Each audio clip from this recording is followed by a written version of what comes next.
Nous sommes dans une sorte de stratégie de l'attention. Et mon invité nous offre presque tous les jours comme une grande respiration. Mon invité est le roi de Jagoli. Patrick Jagou, bonjour. Bonjour Jeanne, bonjour à toutes et à tous. Deux vies en une avant, une après, et qui est pendant maintenant. Dans une première vie, vous étiez ingénieur dans un groupe, je crois, international. Les mots compétitivité, concurrence, budget, marché, retour sur investissement étaient signes d'une réussite, ou plutôt c'était ainsi. Puis votre épouse a eu un poste à l'étranger, expatriation, vous deviez choisir, et vous partez avec elle, la Chine et le Michon. Alors, découvert de ce mot un peu réducteur et humiliant, racontez-nous l'arrivée en Chine et qu'est-ce qu'un Michon? Mon épouse, Fabienne, qui est docteur en histoire de la Chine et du Tibet, a été nommée à Taïwan, pour être précis. Oui. Donc à l'époque, j'étais cadre en entreprise multinationale américaine, je voguais dans une carrière, dans un étourdissement, je passais une semaine par mois en Californie, et donc brutalement s'est posé la question de savoir si cette vie devait continuer ou pas, sachant que nous venions d'avoir un enfant, et l'idée de les laisser partir les deux à Taïwan nous était impossible. Voilà, en fait. Donc vous êtes partis tous ensemble. Donc nous sommes partis ensemble. Je suis arrivé là-bas avec notre fille. Oui. C'est-à-dire que le départ s'est fait en 2 temps. Fabienne est partie dans un premier temps et moi ensuite. Et donc j'ai fait le voyage entre Paris et Taipei avec un nourrisson de 6 mois. Quand vous arrivez là-bas, bien sûr, Oui. il y a le choc du voyage, le nourrisson, c'est une épopée. Oui. Mais comment vous avez découvert le mot Michon? Nous nous installons à Taipei, Oui. nous trouvons un appartement assez proche du lieu de travail de Fabienne à Taipei. Et donc tous les matins, Fabienne part à son bureau et tous les matins, j'amène notre fille en vélo chez sa nounou. Oui. Fabienne a un téléphone portable, je n'en ai plus parce que je n'en ai Oui. plus l'usage. Fabienne va chercher ses prestigieux invités à l'aéroport international de Taipei en limousine noire. Moi, je me déplace en vélo. Donc, j'ai une vie très simple qui ne m'a pas posé de problème pour ce qui est de l'abandon des hochets du pouvoir. Oui. J'ai laissé la voiture de fonction, j'ai laissé les cartes de visite, j'ai laissé assez facilement, pour tout dire, cette espèce de machine à laver permanente dans laquelle j'étais engagé. Oui. Et par contre, là-bas, à Taipei, assez rapidement, j'ai observé que les Taïwanais me regardaient de travers. Ouais. Jeanne, j'ai 46 ans, on me regarde de travers, ça m'est égal. Oui. Parce que j'ai fait ma vie, bon, je me suis prouvé ce que j'avais à me prouver dans le cadre de ces Oui. entreprises multinationales américaines. J'avais un poste, j'avais une fonction, j'avais un titre. Là-bas, effectivement, grand repos, mais ce regard posait sur moi de travers. Alors, au début, ça ne me faisait rien. Et puis, il est arrivé un moment où ça a fini par me gêner. Et donc, j'ai dit à Fabienne, mais pourquoi nos voisins, tes collègues de travail, me regardent de travers? Alors, Fabienne a dit, bah, écoute, c'est très simple, on va leur poser la question.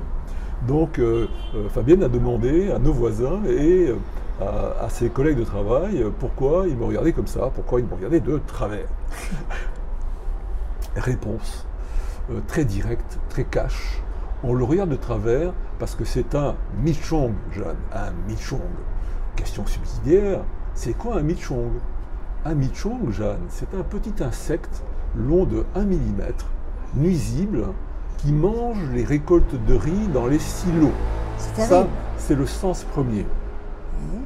Déjà, je sentais qu'il y avait baleine sous gravier, Oui. comme on dit en Savoie. Le sens second, c'est le monsieur qui vit au crochet de son épouse. Oh Et là là. ça, dans l'espace chinois, Oui. eh bien, c'est très mal vu. Donc, Vous étiez un profiteur, en quelque sorte. j'étais un Michong. Oui. Et parce que le sens troisième est encore pire. Le sens troisième, c'est le parasite de la société. Mon le Dieu. parasite de la société. Donc j'étais passé du statut de cadre en entreprise multinationale américaine à celui de parasite de la société.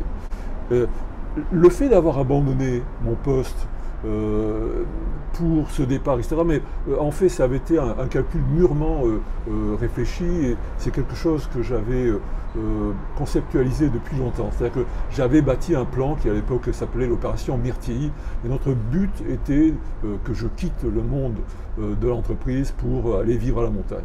Et c'est là-dessus, sur ces entrefaites, que mon épouse a été nommée là-bas. Oui. Mais ce n'était pas vraiment prévu, cette nomination. Mais ce qui n'était pas prévu, c'était d'être à Mitchell. Alors, ce qui n'était pas prévu, c'était la nomination là-bas.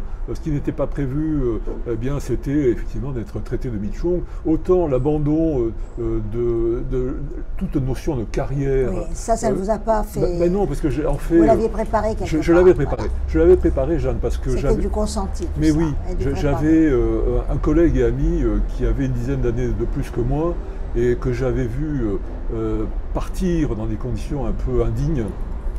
Parce qu'on lui avait reproché d'être trop vieux et trop cher. Oui. Donc, si vous voulez, le changement, c'est toujours violent, sauf si on le prépare.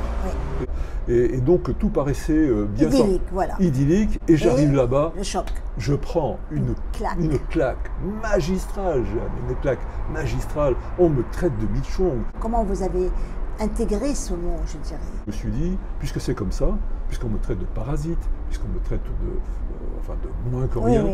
Hein, donc à partir d'aujourd'hui, et puisque ce statut de Mitchell est associé au fait que je ne travaille pas, et à partir d'aujourd'hui, je fais le serment de ne plus jamais travailler de ma vie. Et ça a été terminé. Je fais ce que j'aime, et ce que j'aime, c'est écrire. Donc c'est à partir de ce moment-là que j'ai commencé sérieusement à écrire. Très bien. Voilà. Oui. Donc, en fait, pour le coup, les Taïwanais m'ont fait un électrochoc terrible, mais en même temps, grâce à leur culture, ce sont eux qui m'ont sauvé. Parce que en Chine, il existe un mot dont on n'a pas l'équivalent en France, en français, qui est le mot weiqi. Alors, je vous le prononce avec le mauvais accent, mais weiqi, ça veut dire problème et en même temps opportunité. Et pour les Chinois, dans l'espace chinois, que ce soit en Chine continentale ou à Taïwan, quand on a un problème, en même temps, ça représente une opportunité. Et plus le problème est important, et plus l'opportunité est grande. C'est ce que vous avez pris. C'est précisément ce que j'ai appliqué. Voilà. Et ça m'a sauvé, c'est ça qui m'a sauvé. Donc c'est le second mot qui vous a sauvé. Oui, absolument. Alors, vous avez écrit un livre à ce sujet. Et ce livre, c'est comme une confession, mais aussi c'est le temps retrouvé.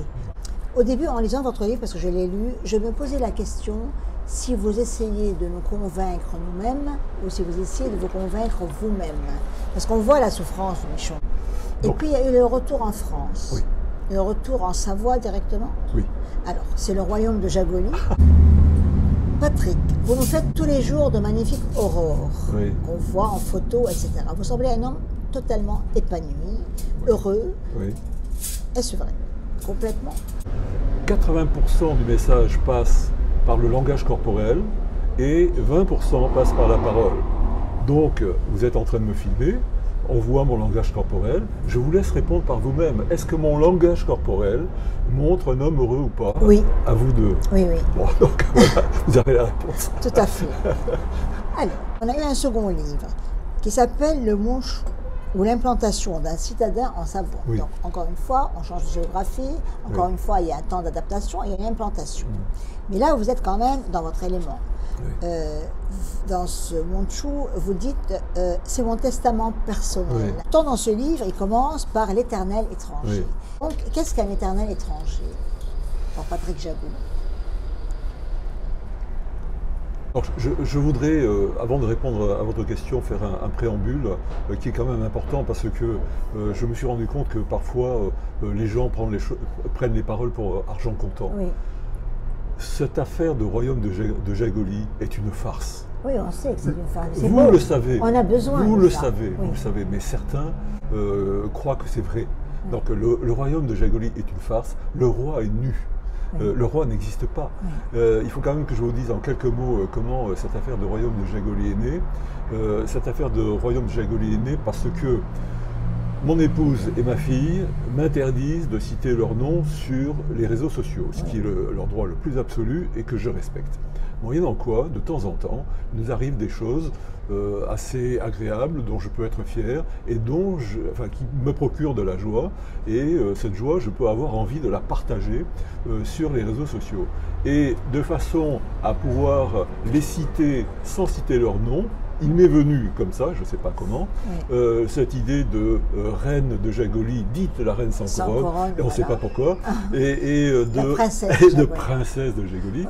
Oui. Et donc, comme j'ai vu que ça faisait marrer les gens, que ça amusait les gens, et que les occasions de rire à notre époque... On a envie de légende aussi, c'est peut-être ça aussi. Donc, comme les occasions de rire ne sont pas si nombreuses et qu'on a besoin de légendes, autrement la vie serait trop triste, j'ai continué dans le filon, et il y a eu cette affaire de royaume de Jagoli qui est semi-imaginaire, c'est-à-dire que c'est imaginaire dans le sens où c'est né de mon imagination, mais il y a quand même une matérialité qui est le panorama que j'ai en face de mon bureau et que je partage le plus souvent possible à chaque fois que les nuages, que l'éclairage s'y prêtent. Donc voilà pour la partie royaume de Jagoli. Abordons maintenant l'étranger. Oui. Jeanne, je suis né avec un nom breton. Je suis né dans le sud-ouest de la France, en Gironde pour être précis. Et quand j'étais gosse, je ne m'étais pas rendu compte que j'avais un nom qui ne correspondait pas à la région que j'habitais. Sauf que assez rapidement, mon père a été nommé au Pays Basque. Et là, mon nom breton est devenu un obstacle. Et là, on m'a fait comprendre que du fait de mon nom, j'étais un étranger. Oui. Au Pays Basque, on s'appelle Etchegaray, on s'appelle Etchemendi, on s'appelle je ne sais trop quoi, on s'appelle pas Jagou. Et donc, du coup, j'ai senti très vite, enfin je me suis retrouvé, sans le vouloir, enfin je me suis retrouvé dans une position d'étranger à l'école. Hein, donc, et bon, enfin j'ai fait avec. Hein, alors, j'ai fait au Pays Basque mes études, hein, donc jusqu'au bac, et puis après je suis parti faire mes études supérieures et à Bordeaux. Et à Bordeaux, je me suis retrouvé breton en Gironde, etc., etc. Et alors après... Vous le dites d'ailleurs, vous dites j'ai toujours été un étranger. Voilà. Aussi profondément que je puisse plonger dans les arcanes de ma mémoire, je constate que l'on m'a considéré comme tel. On m'a considéré. Voilà. On m'a considéré. C'est-à-dire que on m'a considéré moi, comme je ne savais pas que j'étais un étranger. Je l'ai appris dans le regard des autres. Donc, je l'ai découvert. J'ai découvert cette situation que je n'ai pas voulu. Je l'ai lu dans le regard des autres.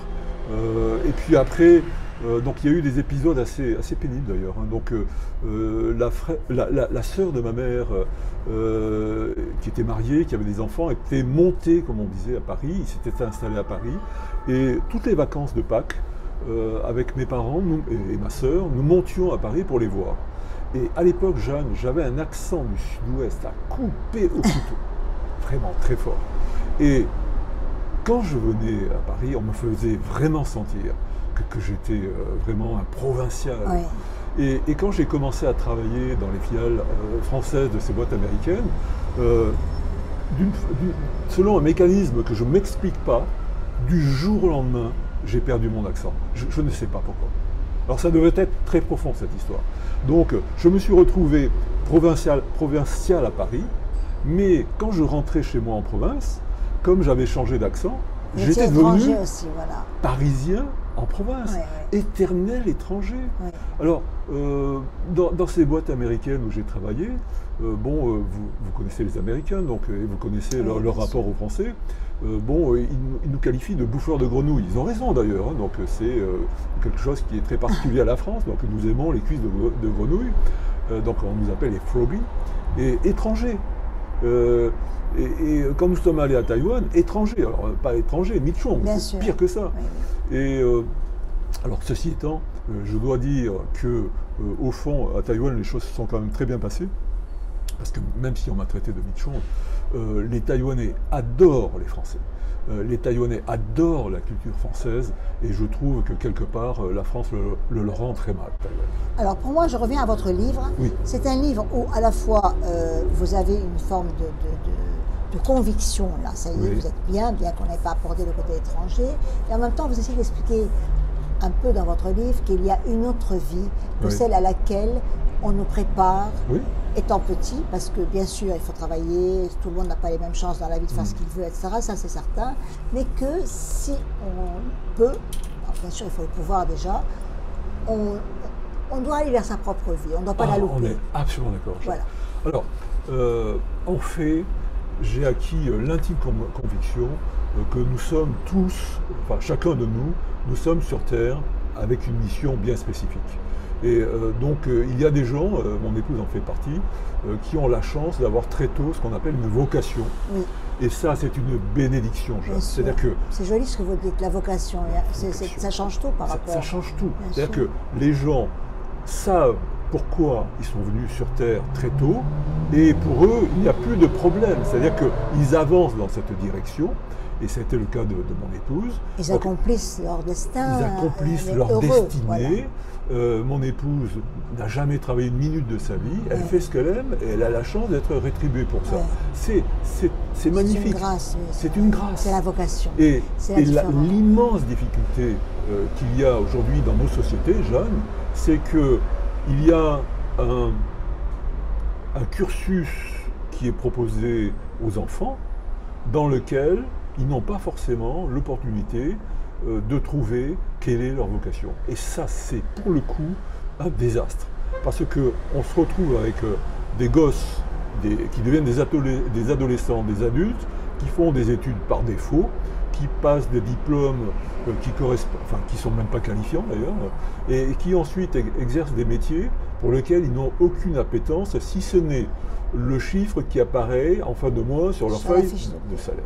Patrick, vous avez écrit aussi un livre de poésie. Dans ce livre, moi j'ai retrouvé chez vous déjà des récits de haute montagne. Oui. C'est-à-dire ça peut être très beau, ça va être dangereux aussi Ah la oui, haute montagne. oui. C'est vraiment un très très beau livre et j'ai l'impression que vous avez parlé d'ici un testament, mais j'ai l'impression que là aussi, c'est comme si vous écriviez une histoire de vie. Que ces deux livres, le Monchu et Voyage en Gégoli, ont été écrits en même temps. Oui,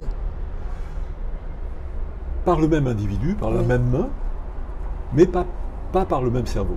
C'est-à-dire qu'en réalité, sous l'étiquette Patrick Jagou, il y a deux individus. oui, Il y a l'ingénieur arts et métiers qui considère que chaque problème a sa solution, donc qui est rationnel, qui considère que toutes ses décisions doivent être prises au fil de sa raison. Puis il y en a un autre qui est apparu relativement récemment, qui est le poète, et qui est l'antithèse de ça. Donc en fait, l'ingénieur arts et métiers fonctionne avec son cerveau gauche, et le poète fonctionne avec son cerveau droit. Et donc, le Monchu a été écrit par l'ingénieur arts et métiers. Donc, au départ, j'ai fait un plan de changement de vie. Donc, au départ, ça s'appelait l'opération Myrtille. Oui. Puis ensuite, c'est devenu la voie du Michong. Et dans la voie du Michong, il y a trois mots importants. Il y a philosophie, il y a autonomie, il y a écologie. Le Michong, c'est la partie philosophique. Le Monchu, c'est la partie autonomie, écologie. Trouver du sens à un métier qui apparemment n'en a pas. Et ça, c'est précieux. Et ça, je l'ai beaucoup utilisé. Et cet outil-là s'appelle la pleine attention. C'est directement emprunté dans la philosophie bouddhique. C'est le premier niveau. Et il y a un deuxième outil qui est basé sur le mode de questionnement de Kant et qui permet de trouver quel est son métier de prédilection. Nous disions tout à l'heure que ce qui est au fond le plus important dans la vie, c'est de savoir ce pourquoi on est venu sur Terre.